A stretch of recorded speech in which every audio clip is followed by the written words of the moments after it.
Believe me, I'm coming from the point of view as somebody who used to prey on people. I used to stick people up. I used all that stuff. So I look at things a little bit different. I go into the stores and stuff like that, even though I have not committed a crime in years, I still look at the security cameras. I look at the security guards. I look at who could be plain clothes. Still look at all that stuff. It's just a habit. It's ingrained in me.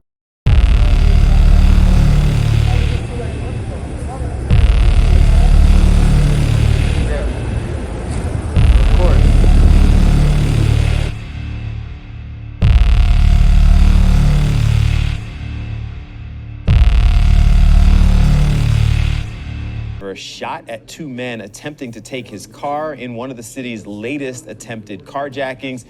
Steve Keeley live in Center City with more. These guys got more than they bargained for. Good morning. What's up, y'all? Welcome back to the channel. My name is Frank. This is Morals Over Money. First of all, I hope everybody's having a blessed day.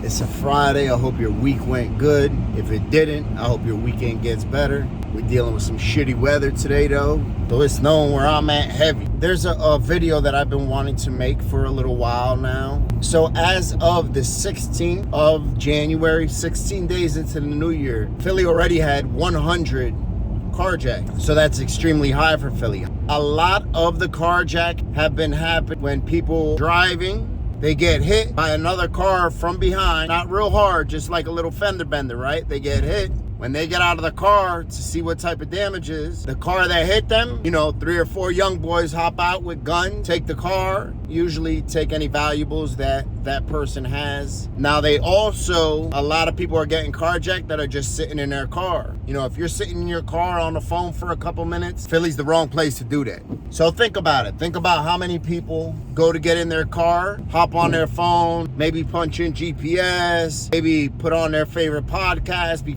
so they don't have to do it while they're driving. A lot of us are guilty of doing that. How about we pull up to someplace, we're going to pick somebody up, and we pull up and we text them, yo, I'm out here. And then we sit on our phone and have our face buried in our phone until that person gets in the car. The bad thing is that might not be your friend hopping in that car next. Could be somebody with a pistol wants your car. There's been plenty of times where there's been kids in the car. They take the kids, then they find the car abandoned a couple blocks down, a couple miles down. Thankfully, all the ones that I have seen, the kids have been safe. That's not gonna be the case all the time. I wanted to make a video, basically like an educational warning, how we can avoid that stuff. So this is a classic case of the victim turning the table on the criminals. And in this case, he turned them on them for good. So at this first scene on 40th and Poplar in broad daylight at 2 in the afternoon across from Fairmount Park with numerous people as witnesses outside, it's hard to believe how bold these guys are. The carjackers were described as males in their 20s driving a Honda. They intentionally rear-ended a black Infiniti. When the Infiniti driver gets out to check the damage, a passenger in the Honda hops out with an assault rifle, points it at him in broad daylight in front of numerous witnesses, and demands his car. What they didn't know is the car they chose to carjack was actually a Lyft driver. So the driver tells them, you can take the car, just let me get my passenger out. You don't want to turn this carjacking into a carjacking and a kidnapping. So they agree and let him get his passenger out. When the woman passenger exits the car, the young man hopped into the driver's seat thinking he was just going to drive off. And was he wrong? Little did he know that the man he just carjacked has a concealed carry permit. Once he sits in that driver's seat and gets ready to drive off, the man instantly shoots him through the door. He drives off being shot numerous times in the body and ends up crawling out of the black Infiniti a couple miles down the road. Right after he shot the young guy in the Infiniti, he turned around and also shot the guy in the Honda who rear-ended him. That guy did the same thing, ended up crawling out of his car a couple blocks down at 43rd and Lancaster Street.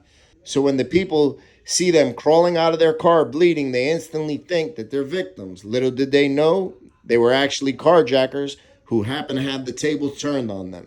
Police were called. Once they arrived at the scene, they realized that these two guys weren't victims, but they're now prisoners. This 38-year-old Lyft driver, after being rear-ended and carjacked, he pulled his weapon and fired shots at both vehicles. The vehicle that was stolen from him fired shots at the Honda. The driver, who had the getaway car, struck both of these individuals and now they're both at the hospital as prisoners. Very dangerous situation. Fortunately, our Lyft driver, our victim, wasn't shot because he had a rifle put to him, and our Lyft driver had a weapon that he used, and he shot both of the perpetrators. First of all, how can we avoid somebody hitting our car from behind and us getting out and then being carjacked? That's something we really can't avoid. So whenever we're gonna be the victim of a crime, of an assault, of a robbery, of a carjacking, anything like that, it's always the attacker who gets the call, it's time, right? They always ring the bell. It's always the attacker who gets to say when. Think about it. When we're gonna get robbed, usually going on about our day. We might get a bad feeling in our gut. Not all the time though, right? The attacker says when. They say now. So think about that. So we're reacting. We're already one step behind because we're reacting to somebody's action. Very dangerous spot to be in. So how can we prevent that? By being a little bit more on our P's and Q's, by paying attention to our surroundings. So if somebody taps my car when I'm in Philly, I'm gonna size the situation up, right? I'm not gonna get out right there, open a door without getting out, without putting my car in park and telling the person, yo, follow me, we're gonna go to a police station. Something as simple as that to keep from getting carjacked. Don't pull over in a neighborhood you shouldn't be in if somebody taps your car from the back. And I know it's a bad situation because you're like, damn, how about if I start driving off and then the person thinks that I'm leaving the scene of the crime, or they hit me, so they're like, well, fuck it, I'm out, I'm leaving. That might happen, right? Think about what the alternative could be. Another thing that's big is transitional spaces. Think about when we go to get in our car, when we're going to get in our house, when we're going to unlock our business, we're going to deposit money in the bank. Those are what we call transitional spaces. 9 times out of 10, that's where an attack is going to take place. Very likely, that's when an attack is going to take place. They're going to try to get you going to your car, try to get you just opening the car. They're going to try to get you going into your house or just opening that door. Try to get you going into your business or just opening that door. Those are transitional spaces. When I pull up to my business is in a nice area. I don't have to worry about crime like that. When I pull up to my business, I'll pull up, I'll look around, I'll see if there's anything that is out of character. If it looks wrong, 9 times out of 10, it's wrong. If I get that gut feeling, something ain't right, I'm gonna listen to my gut 100% of the time. My gut has saved me numerous times. You know that feeling? I don't like to say feeling that we get. I like to always say that's God speaking to us. That's God telling us something's not right here. Something's not right. 9 times out of 10, whenever something has gone horribly wrong in our life, we can say, you know what, I felt like something was gonna go bad. So transitional spaces, being aware, being on your P's and Q's. When you're walking to get into your car, when you're walking to get into your house, to your business, to go to the bank, put your phone away. Don't be staring at your phone. Don't be like this on your phone, walking and looking on your phone. You're just asking for trouble. What are you going to do now? You're driving around and you get rear-ended. Are you supposed to leave the scene of an accident and worry about getting a ticket, or have your car damaged by somebody who was maybe on their phone and rear-ended you? Because now the first thought, if you hear stories like this repeatedly, is that, oh my God, I'm getting carjacked. I don't want to stop here even though I've been ran from behind. So that's the other quandary right now. Everybody watching is thinking, like, what do I do if I'm rear-ended? Because this is happening right in the middle of the afternoon, like yesterday, right on Parkside. Police had so many witnesses at all the events at all 3 locations because this is right in the daytime, and people thinking, I got an accident victim here, or I have 2 shooting victims, let me help. Little do they know, it's 2 armed carjackers. They found that rifle that the guy had after he collapsed out of the car inside the Infiniti. It's interesting too, Steve, because as you pointed out, that's what they tell you to do, like go to a populated area to make sure that everything is okay. And these guys are doing it in front of a group of witnesses.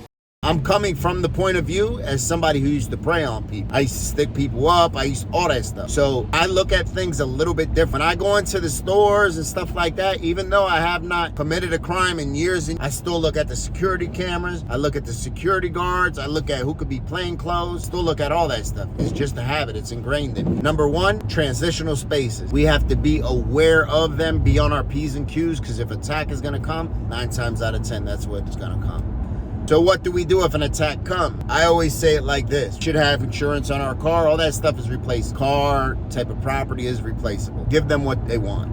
give them what they want. If we're going to our car, somebody pulls a gun out on us, that's not the right time to try to react. You know, that's not the right time when somebody has a gun on. Sometimes we just gotta live to fight another day and realize, okay, they got the drop on me, they got this one. Hopefully we have surveillance cameras that catch them, which they're everywhere now. But think about that. A lot of these cars that these young guys are stealing, they're going to use in crimes. They're going to use in drive-by shootings. They're going to pull up on people and shoot and use in a crime. They want a car that's not traced to them. That's why they're taking yours or mine. What I would do, I would take a car, and there's a difference between stealing a car and carjacking. When you steal a car, you don't have the key. Carjack, you have the keys. Of course, there's more risk in a carjacking because you're taking it from somebody, but at the same time, you have those keys. If it was me and I was carjacking somebody, what I'm gonna do, I'm gonna take that car, I'm gonna park it where it's close enough where I can see it every day, numerous times a day. I might park it down a block from my house or a girlfriend's house where I can see that car all the time, where I can see, okay, is there cops? Have cops been on it? Automatically, I'm gonna switch the license plate. I'm gonna take another license plate. I'm gonna try to keep the license plate that I take. I'm gonna try to hope and see that I can find the car. It's maybe the same make, same color, switch the license plate off. If I see after a couple days, cops don't come and pick that car up, the car, there's been no activity, I'm taking that car to go do what I wanna do. If I pull up and go shoot some guys, or they're gonna say the attacker pulled up in a white van. Who has a white van?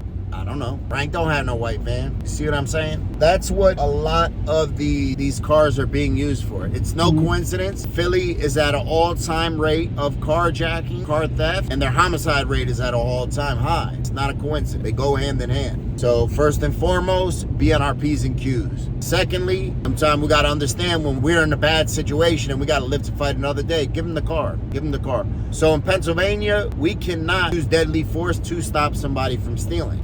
Somebody could be breaking in our house, going out of our house with a TV and a safe. We can't kill them. It's the way it is in Pennsylvania. Same thing with a car. You cannot use deadly force to prevent somebody from stealing property. You can use it to defend life, but not property. You don't want to be the victim of a crime, fight back, end up killing somebody, and then go to jail. It happens. I guess the moral of the story is just to be on your P's and Q's, man. When you're going in your house, you're getting inside your car, when you're leaving your car, you're going into a home, when you're leaving a home, going into a business, leaving a business, bank, any of that stuff. That is the prime opportunity when somebody's gonna strike. When you could be a victim of the crime. 100% of the time, you don't get to say when, right? The attacker, the person who's robbing you, the person who's gonna attack you, they say when. They dictate the pace.